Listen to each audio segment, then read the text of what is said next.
नमस्कार दोस्तों, मैं मेघा स्वागत करती हूँ आपका अपने YouTube channel study with Megha Pathak पर।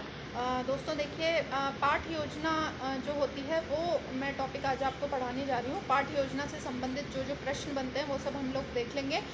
देखिए, दैनिक पाठ योजना, जिसे दैनिक पाठ योजना, वार्षिक पाठ योजना, इकाई योजना, ये सब जो है पाठ योजना के भाग हैं और इससे संबंधित एक ना एक प्रश्न जो है किसी न किसी भाग में आप लोगों को ज़रूर देखने को मिलेगा, क्योंकि देखिए कॉमन टॉपिक है और जितने भी हमारे सब्जेक्ट बनते हैं, 4 अगर आप सेकंड लेवल देते हैं तो 4 पोर्शन है। इसके अलावा फर्स्ट लेवल अगर आप लोग देते हैं तो वहाँ पर 5 पोर्शन आपको देखने को मिलेंगे। तो देखिए उसमें से कहीं ना कहीं जो है पाठ योजना से प्रश्न पूछा जाता है। तो देखिए अपन लोग देख लेते हैं इसको कि आखिर होता क्या है पाठ योजना। तो देखिए पार्ट नंबर 1 में आप लोगों के लिए लेकर के आई हूँ। इंग्लिश में इसको टीचिंग प्लान या लेसन प्लान भी कहा जाता है, आप लोग इंग्लिश भी याद रख सकते हैं। तो देखिए क्वेश्चन नंबर 1 है, शिक्षण का महत्वपूर्ण और अंतिम चरण कौन सा है।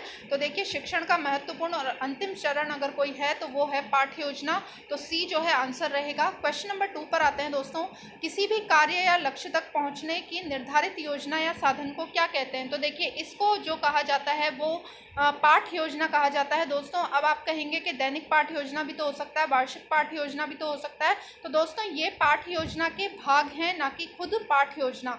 यानी कि पाठ योजना जो लेसन प्लान होता है उसके 3 भाग मुख्यतः लिए जाते हैं, जिसमें वार्षिक पाठ योजना आता है, जिसे मासिक पाठ योजना भी कहा जाता है। और देखिए मतलब वार्षिक और मासिक स्तर पर जो है पाठ योजनाएं बनाई जाती हैं।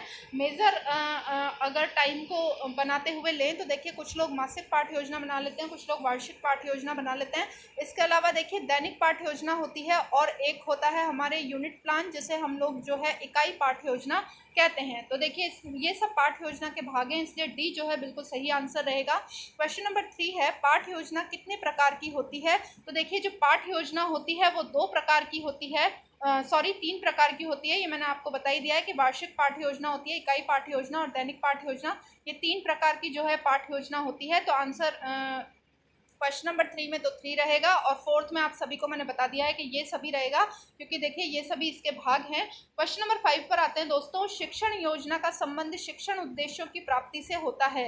यह कथन किसका है। तो देखिए यह कथन जो है वो डेविस का है।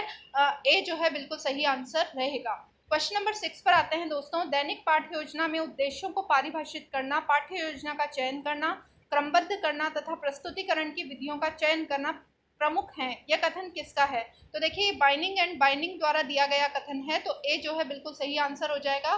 क्वेश्चन नंबर 7 पर आते हैं, इकाई एक निर्देशात्मक युक्ति है जो छात्रों को संवेद रूप में ज्ञान प्रदान करती है।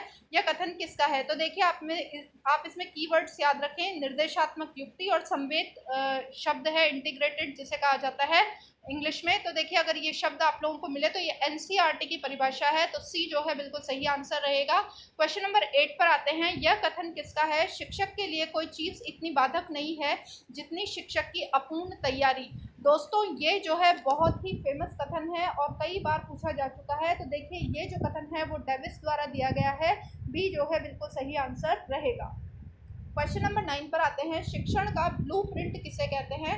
तो देखिए शिक्षण का ब्लूप्रिंट अगर किसी को कहा जाता है तो वो दैनिक पाठ योजना को कहा जाता है, तो बी जो है बिल्कुल सही आंसर रहेगा दोस्तों। क्वेश्चन नंबर 10 पर आते हैं, देखिए शिक्षण का ब्लूप्रिंट, मैं थोड़ा सा कंफ्यूज हूँ, इकाई योजना या फिर दैनिक पाठ योजना, इन दोनों के मध्य में थोड़ा सा कंफ्यूज हूँ दोस्तों। मैं इसको अगले वीडियो में जो पार्ट नंबर 2 आप लोगों को अपलोड करूंगी उसमें इसको जो है बिल्कुल कंफर्म कर दूंगी, मुझे थोड़ा सा कंफ्यूजन हो रहा है इसमें। क्वेश्चन नंबर 10 की बात करते हैं दोस्तों, निम्न में से किस योजना को सृजनात्मक कार्य की संज्ञा दी गई है। तो देखिए जो सृजनात्मक कार्य की संज्ञा दी गई है वो दैनिक पाठ योजना को दी गई है, तो ए जो है बिल्कुल सही आंसर हो जाएगा। क्वेश्चन नंबर 11 पर आते हैं, इकाई योजना और पाठ योजना निम्न में से कौन से संप्रदाय की देन है। तो ये दोनों ही जो है गेस्टाल्टवाद की देन है। देखिए क्योंकि पूर्ण से अंश की ओर चलते हैं तो इसलिए गेस्टाल्टवाद की देन है, ए जो है बिल्कुल सही आंसर रहेगा। क्वेश्चन नंबर 12 पर आते हैं, पंचपदी पाठ योजना का जनक किसे माना जाता है। तो देखिए बहुत ही इंपॉर्टेंट क्वेश्चन है, जे.एफ. हर्बर्ट को माना जाता है। इन्होंने उद्देश्यों के आधार पर जो है जो पाठ योजना है वो प्रदान की थी। तो जे एफ हर्बर्ट जो है बिल्कुल सही आंसर रहेगा, ए जो है आंसर हो जाएगा। क्वेश्चन नंबर 13 की बात करते हैं, बहुत ही इंपॉर्टेंट क्वेश्चन और बहुत बार पूछा गया है।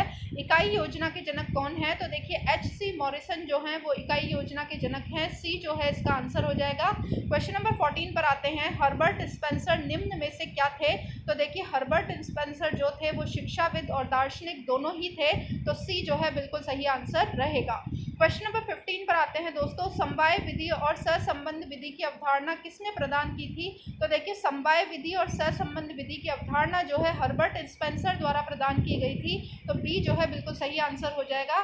दोस्तों इसी के साथ जो है पाठ योजना का हमारा पार्ट नंबर 1 जो है समाप्त होता है यहीं पर। और अगर आप लोग मेरे साथ अभी नए जुड़े हैं दोस्तों और जुड़े रहना चाहते हैं, देखिए साइकोलॉजी का कोर्स जो है तकरीबन पूरा कंप्लीट हो गया है। कुछ 3 या 4 दिन में मैक्सिमम ये मैं बता रही हूँ, हो सकता है 2 दिन के अंदर ही जो है साइकोलॉजी का कोर्स पूरी तरीके से यहाँ पर फिनिश करवा दिया जाए।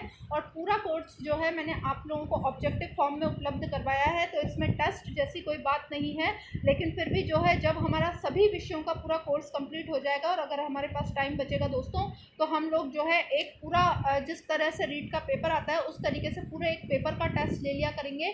पर डे एक पेपर का टेस्ट मैं आप लोगों को प्रोवाइड करवा दूंगी दोस्तों, तब हम अपनी जो कंप्लीट तैयारी है उसको इवेल्युएट कर सकते हैं और कुछ नए क्वेश्चंस भी उसमें आपको देखने को मिल सकते हैं। तो देखिए लेकिन पहला जो टारगेट है वो कोर्स को कंप्लीट करवाना है। तो देखिए यहाँ पर जो है आपका पार्ट नंबर 1 कंप्लीट होता है। अगर आप मेरे साथ नए जुड़े हैं दोस्तों, जुड़े रहना चाहते हैं, चैनल को अभी सब्सक्राइब कर लें, बेल आइकन को प्रेस कर दें, वीडियो पसंद आया दोस्तों लाइक करें, चाहें तो दोस्तों के साथ शेयर भी कर सकते हैं। मिलते हैं नेक्स्ट वीडियो में, नमस्कार।